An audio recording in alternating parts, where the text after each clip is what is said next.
Hello दोस्तों, उम्मीद करता हूँ कि आप सभी अच्छे होंगे। दोस्तों आज फिर मैं आपके लिए बहुत इंपॉर्टेंट टॉपिक लेके आया हूँ। वो जो टॉपिक है कि हम जो अपना कंप्यूटर इस्तेमाल करते हैं या फिर मान लीजिए कोई भी इलेक्ट्रॉनिक डिवाइस इस्तेमाल करते हैं तो वहाँ पे हमें डाटा स्टोरेज की जरूरत पड़ती है। चाहे हम डाटा स्टोरेज किसी भी चीज़ में करते हैं, चाहे वो मेमोरी कार्ड में करते हैं या फिर मान लीजिए हार्ड ड्राइव में करते हो या फिर मान लीजिए डिस्क में करते हो या फिर मान लीजिए सॉलिड स्टेट ड्राइव में करते हो या फिर मान लीजिए एनवीएम में करते हैं हम जो डाटा स्टोरेज। तो दोस्तों आपने एक चीज़ नोटिस की होगी कि वहाँ पे जब भी दिया होता है इसकी स्टोरेज कैपेसिटी वो दी होती है कि किलोबाइट में या फिर मेगाबाइट में या फिर गीगाबाइट में या फिर टेराबाइट में या फिर मान लीजिए पेटाबाइट में और उससे आगे फर्दर। पर दोस्तों क्या आपने कभी सुना है कि कंप्यूटर में कि यहाँ पे कई बार जो होता है कि मतलब कहीं पे लिखा हो किलोबाइट की जगह वहाँ पे लिखा हो कीबीबाइट या फिर मान लीजिए मेगाबाइट की जगह लिखा हो मेबीबाइट या फिर मान लीजिए गीगाबाइट की जगह लिखा हो गीबीबाइट या फिर मान लीजिए टेराबाइट की जगह लिखा हो टेबीबाइट। क्या आपने कभी सुना है? तो दोस्तों आज मैं आपको इस वीडियो में ये बताने वाला हूँ कि जो हमारा किलोबाइट होता है और जो यहाँ पे कीबीबाइट होता है इसके बीच में डिफरेंस क्या होता है। ऐसी जो मेगाबाइट होता है और जो हमारा मेबीबाइट होता है इसके बीच में डिफरेंस क्या होता है।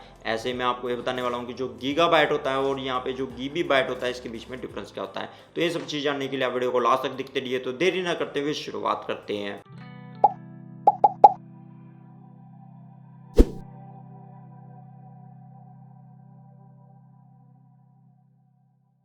दोस्तों सबसे पहले मैं आपको ये बताना चाहता हूँ कि जो हमारा एक किलोबाइट होता है, मेगाबाइट होता है या फिर मान लीजिए गीगाबाइट होता है या फिर टेराबाइट होता है, ये दो तरह की यूनिट होती हैं। एक तो होते हैं कि जो हमारी ये किलोबाइट ही मेगाबाइट या फिर मान लीजिए गीगाबाइट है टेराबाइट है, ये आते हैं डेसिमल में भी।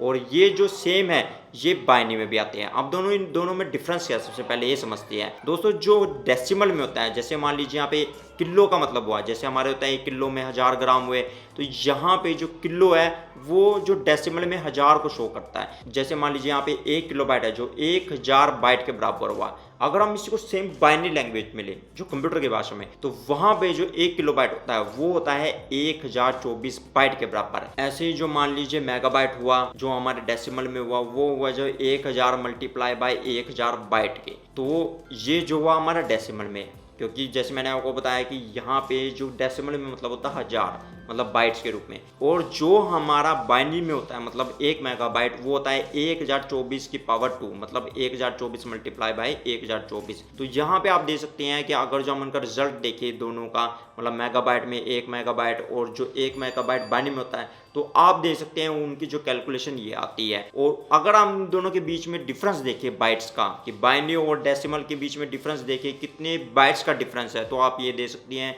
कि जो आप अपनी स्क्रीन पर देख सकते हैं। तो उसके बाद दोस्तों आप देखिए कि यहाँ पे जो डिफरेंस कितना पड़ रहा है। तो जो जितने भी हमारे स्टोरेज डिवाइस होते हैं वो जो डेसिमल में होते हैं, क्योंकि जैसे आपको पता है मान लीजिए आप 1 मेगाबाइट की कोई स्टोरेज डिवाइस है और उसको अगर हम बाइट्स में कन्वर्ट करना चाहें तो 1024 मल्टीप्लाई बाय 1024 उसको कैलकुलेशन करने में काफी दिक्कत होगी। यहाँ पे आता है 1000 मल्टीप्लाई बाय 1000, तो उसमें जो कैलकुलेशन करनी आसान होती है। तो इसी करके जितनी भी हमारी डाटा स्टोरेज होती है वो जो होती है डेसिमल में होती है। अब यहाँ पे दोस्तों क्या होता है कि जितने भी हमारे किलोबाइट्स है मतलब बाइनरी में, उसको हम जो बोल सकते हैं वहाँ पे किलोबाइट की जगह उससे हम कीबी बाइट में बोल सकते हैं। इसका सेम मतलब वही होता है, मतलब जो यहाँ पे 1 कीबी बाइट का मतलब हुआ 1024 बाइट। तो आप दोस्तों ऐसे ले सकते हैं जो यहाँ पे जो मेबी बाइट है, मेबी बाइट का मतलब यहाँ पे हुआ 1024 पावर 2।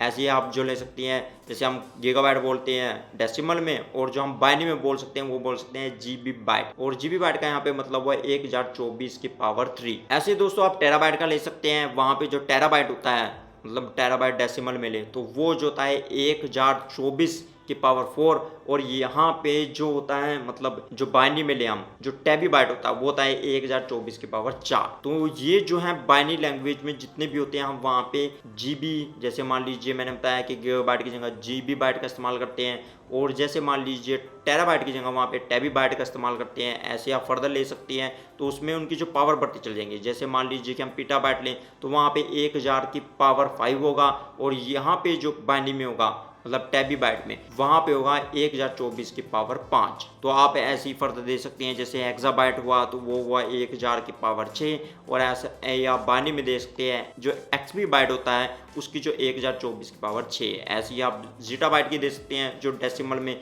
उसकी होगी 1000 की जो पावर 7, और आप ऐसे दे सकते हैं कि जो जेबी बाइट में हुआ वो हुआ 1024 की पावर 7। ऐसे ही आप योटा बाइट में दे सकते हैं, वहाँ पे हुआ 1000 उसकी जो पावर 8 डेसिमल में, और यहाँ पे जो हुआ यूबी बाइट में हुआ वो हुआ 1024 की पावर 8। तो दोस्तों आप देख सकते हैं कि यहाँ पे जो डिफरेंस भी इनमें जो काफ़ी हो जाएगा, मतलब अगर जो हम माइनस में करें बाइट्स में। तो दोस्तों अब आपको ये पता चल जाएगा कि जो हमारे किलो बाइट जो होता है, मतलब अगर हम डेसिमल में ले तो उसका क्या मतलब होता है, और जो यहाँ पे बाइनरी में ले तो उसका क्या मतलब होता है। अगर हम उसे बाइनरी में ले तो वहाँ पे उसे किलो बाइट को हम और क्या बोल सकते हैं, उसको जैसे हम कीबी बाइट बोल सकते हैं, ऐसे हम मेगा बाइट को जो है बाइनरी में जो बोल सकते हैं, मतलब कंप्यूटर भाषा में, तो वहाँ पे हम उसे बोल सकते हैं मेबी बाइट। ऐसे ही गीगा बाइट का होता है, जहाँ पे उसे बाइनरी में हम अगर जो गीगा बाइट बोल सकते हैं, तो वहाँ पे उसे कंप्यूटर भाषा में जो गीगा बाइट को ही, मतलब बाइनरी लैंग्वेज में अगर हम 1024 की पावर ले रहे हैं तो वहाँ पे जो है उसे हम जीबी बाइट भी बोल सकते हैं। तो दोस्तों उम्मीद करता हूँ आपको पता चल चुका जो हमारा किलो बाइट होता है या फिर हम जीबी बाइट, जो इन दोनों के बीच में डिफरेंस क्या होता है। तो अगर दोस्तों आपको वीडियो अच्छी लगी तो इसे लाइक कीजिए, शेयर कीजिए और कमेंट कीजिए। अगली वीडियो में आपको फिर मिलता हूँ एक नोट वीडियो के साथ। तब तक के लिए सीखते रहिए और आगे बढ़ते रहिए।